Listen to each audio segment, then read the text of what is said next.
Укук коргоо органдарына шаар тургуну жасалма документ даярдоо менен алектене тургандыгы боюнча маалымат түшкөн. Жыйынтыгында милиция кызматкерлери жасалма документ менен жаңы төрөлгөн ымыркайды сатууга даярданып жаткан аялды аныкташкан.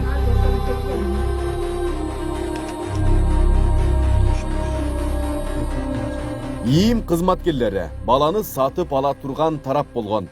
Алар аялдан ымыркайды сатып алууга барып, аны 40 000 сом алып жаткан жеринен колго түшүрүшкөн.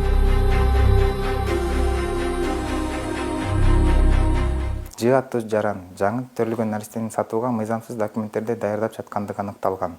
Бул кылмышты жасоо аракети даярдалып жаткандыгы тууралуу маалыматтын негизинде атайын тергөө амалдары уюштурулуп, ИИМдин кызматкерлери сатып алуучу катары чыгып, 40 000 сом мөлчөрүндө акча каражаты берилип жаткан жерден жогоруда аталган жыаттуу жаран кармалган. Ал эми жаңы төрөлгөн наристени Жалал Абад облусунун балдарды коргоо бөлүмүнүн адистерине өткөрүлүп берилген. Мындан тышкары аталган факт Кыргыз Республикасынын жазык кодексинин 171-беренесинде каралган кылмышына квалификациялуу алмаштырылган. Башкача айтканда адам сатуу кылмышына алмаштырылган. Азыркы учурда сотко чейинки өндүрүш иши уланууда. Ымыркай Жалал Абад облустук ооруканасынын балдар бөлүмүнө 8 ноябрь күнү тез жардам менен алынып келген. Учурда наристенин ден соолугу жакшы экендигин айтып, дарыгерлер тарабынан азык гана берилип жаткандыгы айтылды. Бейтап баяны ачылган, бирок аты жөнү жок, неизвестный деп эле. Жынысы кыз, эми салмагы 4 килограмм 200. Бүгүнкү күндө ден соолугу жакшы. Биздин божомол менен ушу 1 айдын айланасында да 20 күн 30 күнүн ортолугунда. Ошондой төрөлгөндөгүдөй эмеси.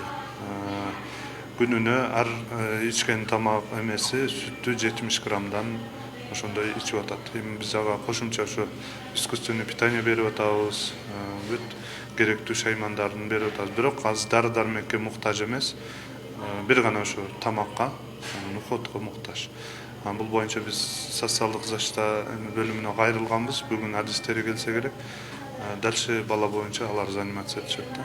Ал эми облустук төрөт үйүнө ымыркай качан төрөлгөндүгү боюнча маалымат алуу үчүн барганыбызда төрөт үйүнүн кызматкерлери базада эч кандай маалымат таппаганын айтышты. Хоть 500 грамм төрөйбү, хоть 600 грамм төрөйбү, менин журналыма катталат да.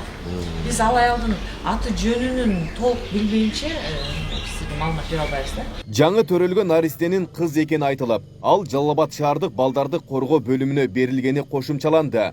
Учурда ИИМдин кызматкерлери тарабынан териштирүү иштери жүргүзүлүп жатат. Толук жыйынтык чыккан учурда бул боюнча маалымат берилет.